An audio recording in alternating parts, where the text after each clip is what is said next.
Graça e paz, meus amados irmãos, mais uma vez reunidos, agora para o nosso pequeno grupo das quartas-feiras.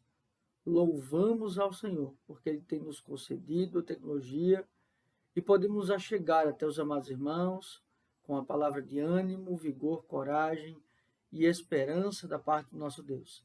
Mas também rogamos ao Senhor que Ele abrevie esses dias e que nós possamos não só desfrutar do entendimento, do conhecimento da palavra do Senhor, mas também desfrutarmos da comunhão um dos outros.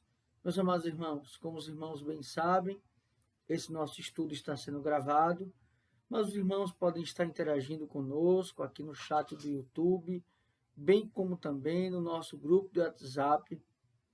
E também não esqueçam de estar compartilhando pedidos e agradecimentos de oração em momentos tão difíceis.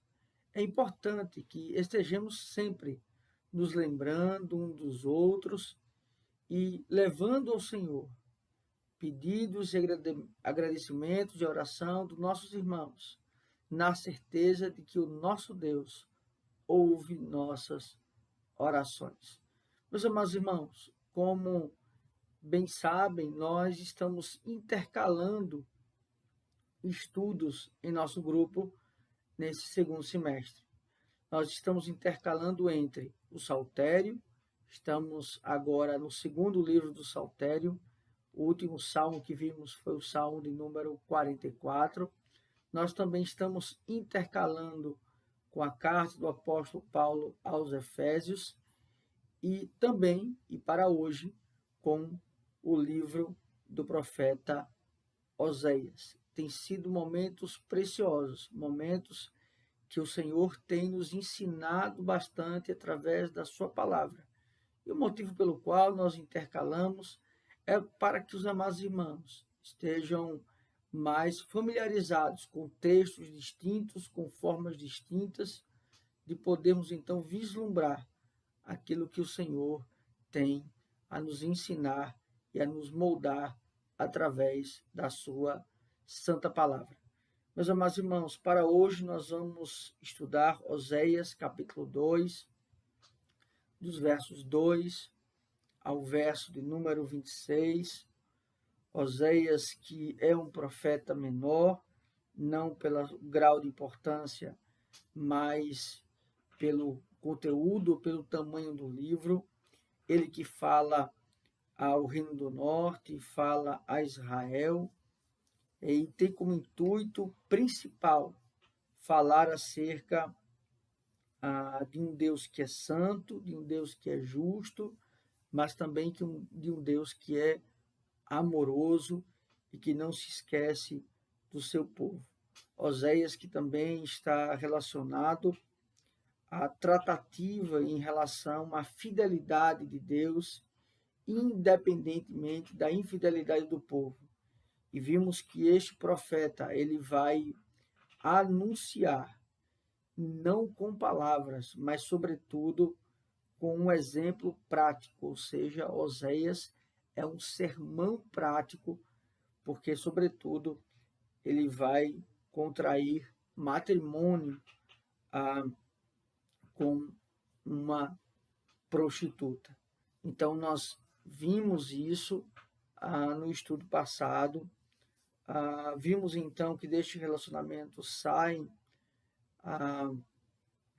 filhos, e nós hoje vamos ver duas questões importantíssimas, duas divisões dessa perícope, dessa porção da palavra do Senhor, que está relacionado a um Deus que é santo, do capítulo 2, verso 2 ao 13, e um Deus que é santo, justo, mas também de um Deus que é amor. Mas antes de nós iniciarmos, vamos ter uma breve oração, pedindo a Deus, rogando a Deus por iluminação e entendimento da sua santa palavra. Oremos ao Senhor. Santo, eterno, bondoso e maravilhoso Deus. Graças te damos, Senhor, porque nós estamos diante da tua palavra.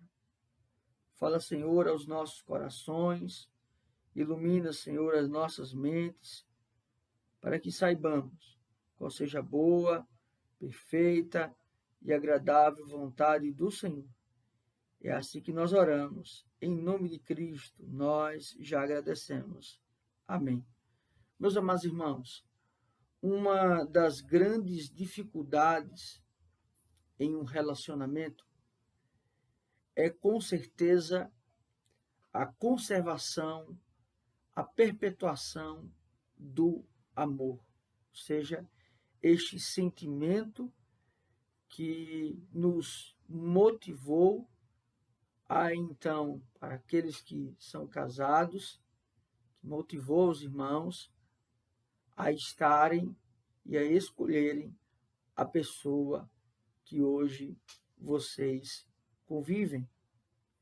E certamente o amor, ele é nutrido pelas virtudes, ele é nutrido pelo dia a dia, ele então se torna a partir do momento em que a convivência e que a cada dia vai sendo regado, vai sendo então lapidado.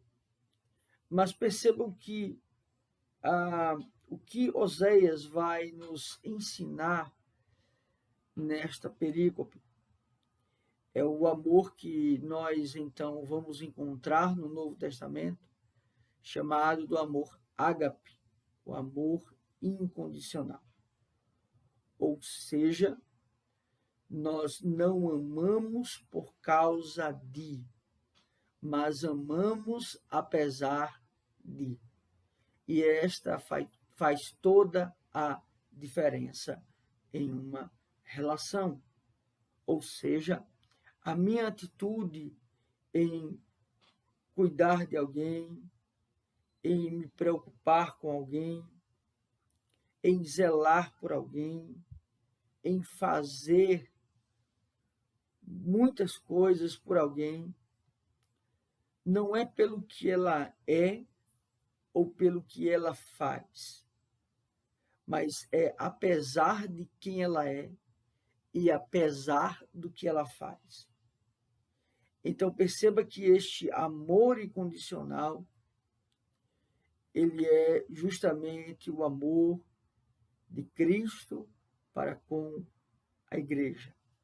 E aqui nada mais é Oséias, então, relatando, já apontando para esta relação de um Deus que é santo, de um Deus que é justo, que tem um povo que é infiel, idólatra, ingrato, e mesmo assim o Senhor não deixa de cumprir as suas promessas e de amar esse povo, apesar deste próprio povo.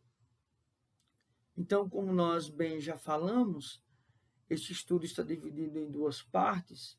Primeiramente, a santidade de Deus, e é claro que essa santidade ela vai ser refletida no ato de justiça de Deus, e ao mesmo tempo este ato de justiça de Deus, que reflete a santidade do Senhor, ela não anula a aliança firmada por Deus. Muito pelo contrário, apesar de, Deus permanece fiel. Como nós bem fazemos, vamos analisar verso a verso e ponderando aquilo que o texto tem a nos ensinar esta noite. Versículo 2 do capítulo 2 de Oséias nos diz assim: repreendei a vossa mãe, repreendei-a, porque ela não é minha mulher, e eu não sou o seu marido, para que ela afaste as suas prostituições de sua presença e os seus adultérios de entre os seus seios. Ora, o que então o texto ele inicia? Primeiramente, este diálogo, esta sessão, ela tem a fala do profeta em relação à sua esposa, mas ao mesmo tempo também é a fala de Deus para com o seu povo. Ora, o que então a Bíblia ela está colocando aqui como prostituição? Veja, não é simplesmente o ato da infidelidade conjugal. Não é então você ter relações com o outro, mas é você trair o outro também em pensamentos. Mas mais do que isso, a prostituição aqui está relacionada à idolatria. Quando é que o povo de Deus se torna prostituto ou comete prostituição? Quando abraça outros deuses. E nós vamos ver então que esse povo comete prostituição confiando e depositando todas as conquistas, todas as glórias, tanto em homens, quanto também no Deus Baal dos cananeus. Então, nós vamos observar que a prostituição também está relacionada à questão espiritual. Ora, qual é a prostituição do povo de Israel? É não adorar ao Deus verdadeiro, é não servir ao Senhor dos exércitos. Mais do que isso, é não prestar um culto a Deus e se entregar a prestar um culto pagão. Então, quando nós, como igreja, nós abraçamos formas de adoração que não são formas de adoração estabelecidas por Deus, que não visa adorar o Deus único e verdadeiro, nós estamos nos prostituindo, porque nós estamos traindo ao Senhor. Nós estamos contraindo relações, no caso espirituais, com outros deuses. E entenda outros deuses como não existência, não que existam outros deuses, mas outros deuses com relação a ser concebido um Deus, mesmo que inexistente, mas que toma o lugar do Deus vivo e verdadeiro. O Deus pode ser a própria pessoa, o Deus pode ser o trabalho, o Deus pode ser o dinheiro. Percebe? Então, esta prostituição está ligada, sobretudo, à questão espiritual. No verso 3, ele vai se nos dizer: para que eu não a deixe despida e a ponha como no dia em que nasceu, e a torne semelhante a um deserto, e a faça como terra seca, e a mate, e a sede. Percebe aqui que ele fala em relação a expor, então, esta mulher a uma situação do seu nascimento, despila conforme ela é, e é logicamente que nós remontamos aqui a Gênesis. Ora, os homens antes do pecado original, Adão e Eva, eles não cobriam suas vergonhas, eles não eram vestidos, e após o pecado original, eles têm a necessidade de se cobrir. Ora, porque agora o pecado ele trouxe a concepção de que eu preciso então mascarar quem eu sou, eu preciso então esconder as minhas vergonhas ou os meus defeitos. E então, aqui, na verdade, esse ato de prostituição, esse ato de traição, ele vai expor, sobretudo, o homem natural, ou seja, a forma que este homem natural é, a forma que este homem natural age, a forma que este homem natural pensa. E aqui ele, então, ele traz algumas concepções de consequências e a torne semelhante a um deserto e a faça como terra seca e a mate e a sede. Percebe que aqui, então, ele fala no sentido de que, ora, o que então o pecado expõe? O que então esta natureza, este homem natural, ele expõe? Ela expõe que não há nenhuma virtude. Ou seja, ele trata em relação à terra seca, ou seja, sem produtividade, sem possibilidade de produzir, sem possibilidade de gerar frutos. Ele fala no segundo da mate, da sede, ou seja, ela não produz. Então percebe que o pecado nada mais escancara do que a nossa natureza. O homem natural, em si mesmo, nada ele possui, em si mesmo, nada ele é, em si mesmo, nada ele conquista. Então, esta é a grande questão. No verso 4, ele vai dizer: e não me compadeça de seus filhos, porque são filhos de prostituições. Aqui, então, ele é justamente aquilo que Gênesis vai tratar em relação às descendências. E isso é muito importante, porque a descendência, Gênesis vai dividir isso, né? Aqueles que são descendentes da mulher e aqueles que são descendentes da serpente.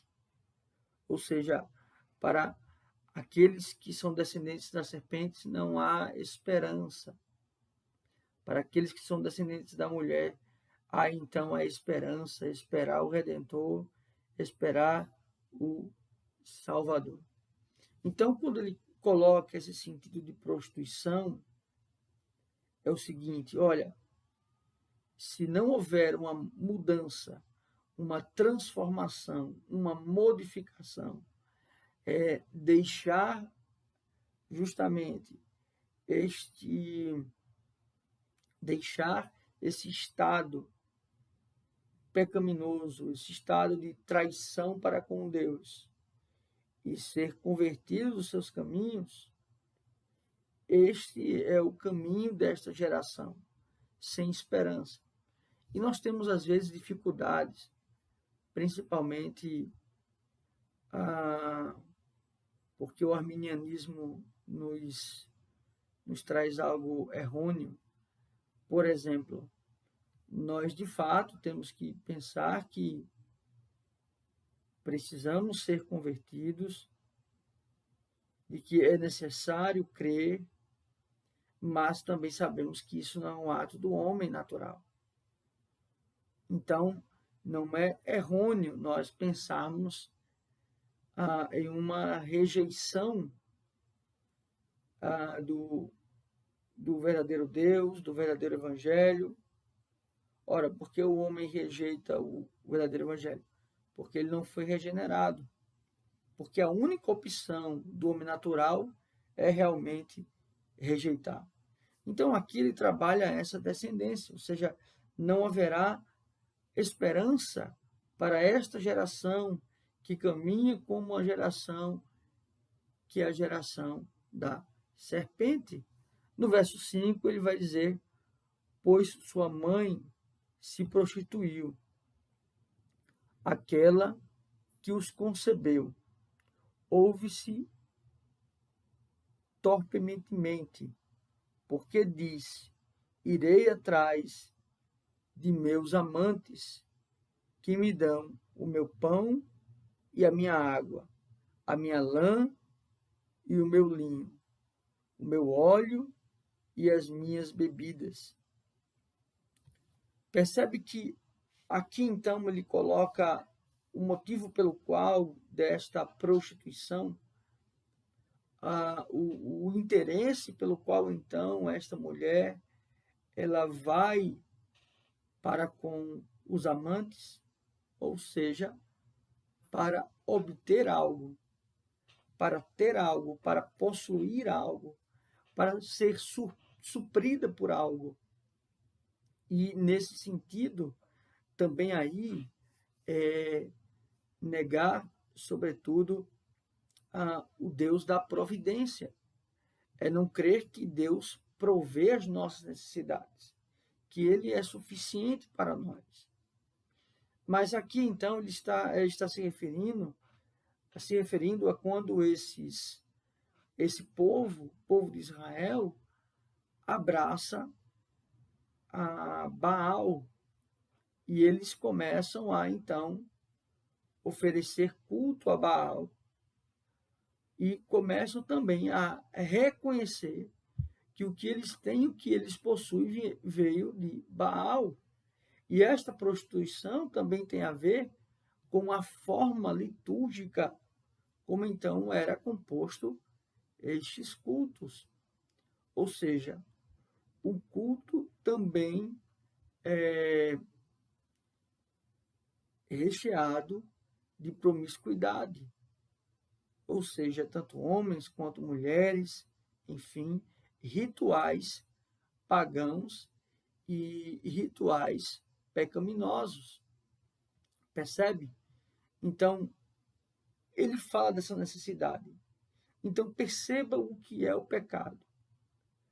Faz um povo que outrora adorou a Deus, que outrora serviu ao Senhor, mas que se esqueceu de tudo quanto Deus fez, de tudo quanto Deus proveu em suas vidas. Então, aqui ele trabalha este conceito. No verso número 6, ele vai dizer: portanto, eis que cercarei o seu caminho com espinhos e levantarei um muro contra ela, para que ela não ache as suas veredas. Ora, aqui então nos parece uma situação semelhante ao que ocorreu no Éden, Gênesis capítulo 3, verso 20, onde o Senhor não permite que Adão e Eva comam do fruto da árvore da vida. E este ato não é um ato vingativo do Senhor. Não é um ato que o Senhor, então, está se vingando do seu povo. Não. Muito pelo contrário. Ele está desejando a redenção. Então, este povo, ele, naquele exato momento, ele não pode ser, digamos assim, beneficiado pelas bênçãos do Senhor. Porque eles precisam ser expulsos da presença do Senhor. Ou seja, não encontrar o reto caminho. Percebe que então é Deus determinando que o homem não vai ter acesso à sua presença? É justamente o Deus, o rei, com o cedro na mão, e dizendo quem entra ou não na sua presença. Quem então vai conhecer das suas verdades, quem então vai estar diante dele. No verso número 7, ele vai dizer assim: ele irá em seguimento, ela irá em seguimento dos seus amantes, porém não os alcançará. buscá-los-á, sem contudo os achar. Então dirá: irei e tornarei para o meu primeiro marido, porque melhor me ia então do que agora. Percebe que então aqui nós temos uma situação de que ela vai ser conduzida, não só não está na presença do Senhor, mas também de não ter a possibilidade de buscar escape, inclusive no pecado, inclusive na prostituição, inclusive na promiscuidade. Percebe que esse Deus que é santo, que é justo, que nos disciplina, isso na verdade é um ato de amor. Deus não deixou com que ela então buscasse refúgio nos seus amantes ou na prostituição, e na verdade aqui falando do povo de Deus. Deus então, ele não deixa que o povo tenha acesso ao paganismo, aos ídolos, a esses falsos deuses. E o povo então começa a refletir e começa a pensar: ora, onde eu de fato era mais feliz? E aí se vem a memória. Eu era mais feliz com o Senhor, eu era mais feliz, no caso da mulher, com o meu primeiro marido, e eu vou voltar para ele, porque eu estava melhor nesta situação do que agora. É assim que Lucas trabalha a parábola, então, do filho pródigo. Ou seja, o filho reconhece, inclusive, que os próprios empregados do seu pai estavam em melhor situação do que ele se encontrava. E ele retorna ao pai. Mas você percebe que este retorno não foi um ato natural.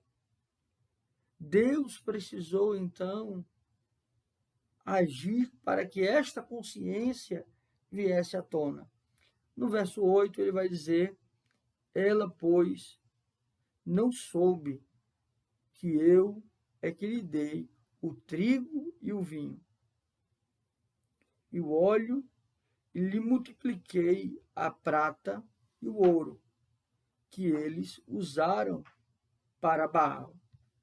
Percebe que, então, aqui, o que é interessante é que ele fala deste contexto, provavelmente um período dos juízes, onde então é levado utensílios de Israel, e o próprio Deus é que permite com que este povo discipline o seu povo, e tudo que eles admiram, o ouro, a prata, o óleo, todos esses utensílios para um culto pagão, na verdade, eles são frutos da mão do próprio Deus. Percebe a reflexão que então é colocada? Verso 9: portanto,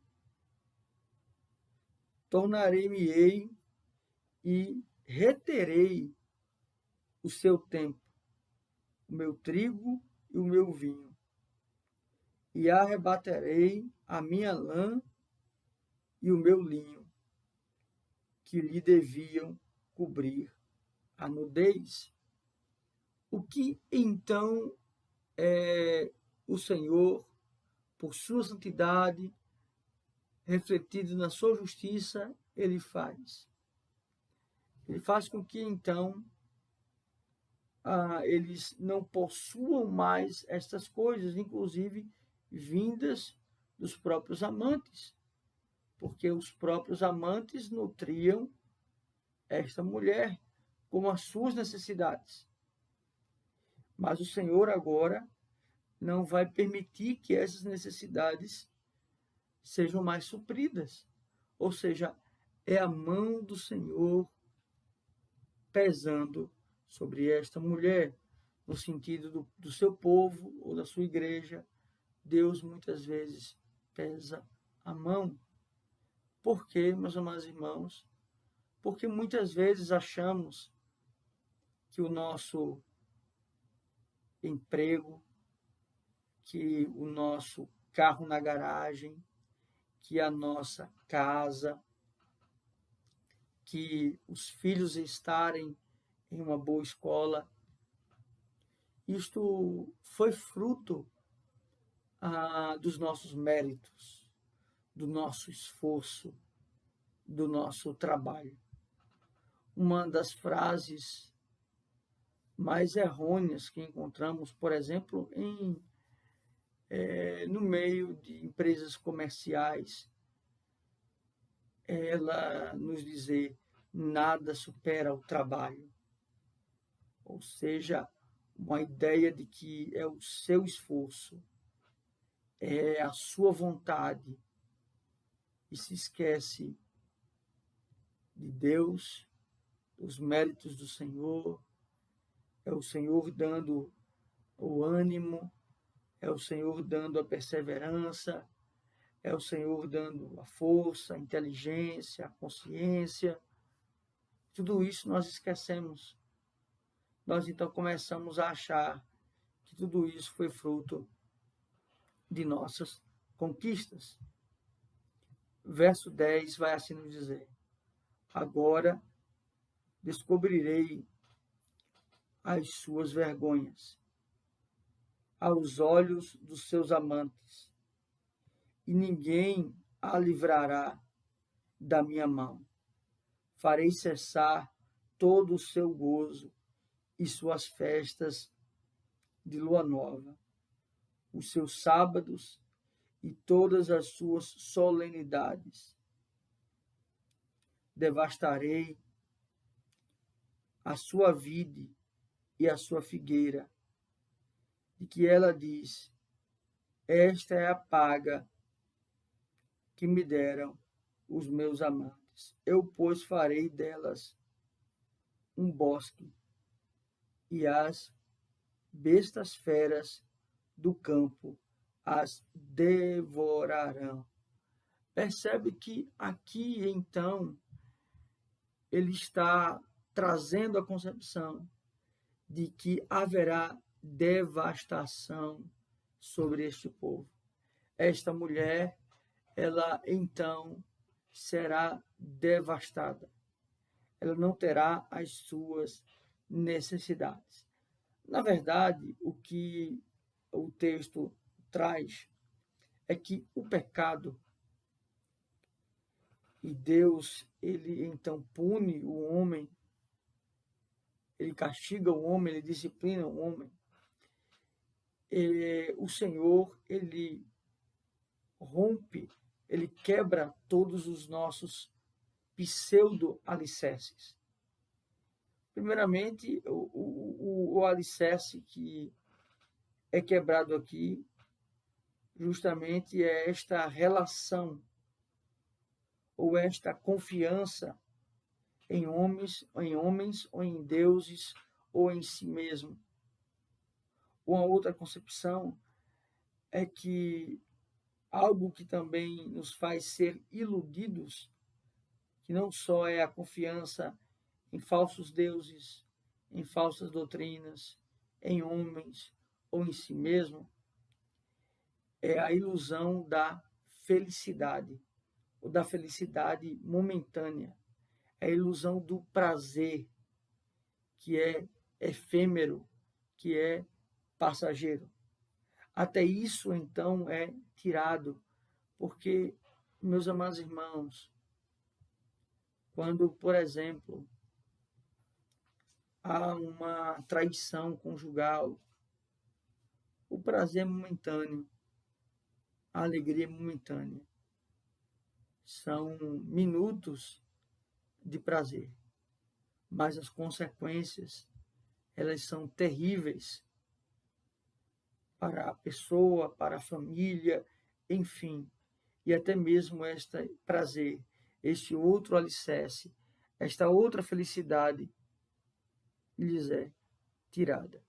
E uma outra questão aqui é justamente o orgulho. Ele fala aqui da vide, né, desse vinhedo, ou seja, da produção, daquilo que sustentava o povo, pois o Senhor mandará as bestas feras do campo e as devorarão. Percebe que, então, todos os alicerces de confiança são, então, destruídos.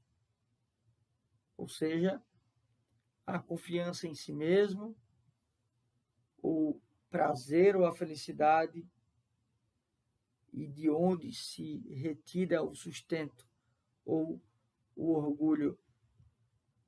E o texto ainda nos diz: castigá-la-ei pelos dias dos Balaíns, nos quais lhes queimou incenso e se adornou com as suas arrecadadas e com as suas joias, e andou atrás de seus amantes, mas de mim se esqueceu, diz o Senhor. Mas de mim se esqueceu, diz o Senhor. Ou seja, ele aqui traz o motivo pelo qual ele está arrazoando com esta mulher, e aí, na verdade, com o próprio povo. Eu os castigá-lo-ei, ou castigá-la-ei, pelos dias dos Balaíns, ou seja, pelos dias de adoração a esses deuses. Percebe que o que nós temos aqui de concepção, e eu prefiro nós encerrarmos nesse primeiro bloco, até o verso 13, para que nós possamos com mais calma ver então acerca do amor de Deus. Mas o que nós podemos concluir deste Deus que é santo, deste Deus que é justo? O Senhor, ele não divide sua glória com nada nem com ninguém. Na adoração ao Senhor, no relacionamento para com o Senhor, nem se acrescenta, nem se retira absolutamente nada. Deus não divide a sua glória. É Deus e o meu mérito, por exemplo. É Jesus e Maria, por exemplo. Deus não divide a sua glória com ninguém. Só a Ele a honra, a glória e o louvor. Meus amados irmãos, que Deus assim os abençoe. Deus os faça cada vez mais pensar e refletir, sempre, a cada dia, lembrando das bênçãos do Senhor, das misericórdias do Senhor. Esse texto nos ensina que constantemente nós devemos ter um coração quebrantado, um coração humilde, uma vida dedicada, santificada ao Senhor. Acima de tudo, que nós devemos ser gratos a Deus. A vida tenta muitas vezes, este mundo caído tenta muitas vezes que esta gratidão, que este reconhecimento, ele seja ou para si mesmo, ou para outras pessoas, ou para falsos deuses. Que o Senhor tenha misericórdia de nós. Conserve o nosso coração, para que sempre reconheçamos Deus como um único, digno de ser adorado. Que Deus assim nos abençoe. Vamos orar encerrando esse momento. Pai, muito obrigado, Senhor, pela Tua palavra. Obrigado pelo privilégio que temos de ouvir a Tua voz. Ó Deus, que lições preciosas podemos extrair desse texto. Obrigado, Senhor, porque o Senhor fala aos nossos corações e, apesar de nós, o Senhor nos ama. Ó Deus, nos faça lembrar a cada dia as tuas misericórdias, da tua graça, do teu amor. Não permita, Senhor, que o nosso coração seja tomado de orgulho, de vaidade, que outros ídolos, não venham ocupar o nosso coração, mas que nós tenhamos o Senhor como o nosso Deus, o único e suficiente Salvador. Ó Deus, não nos faça cair em falsos ensinos, falsas doutrinas, sermos enlaçados, enredados por filosofias vãs, por prazeres momentâneos desse mundo. Conserva, Senhor, o nosso coração. Nutre, Senhor, a nossa fé. Firma os nossos passos. É assim que nós oramos. Em nome de Cristo, nós já agradecemos. Amém. Que Deus assim os abençoe, meus amados irmãos.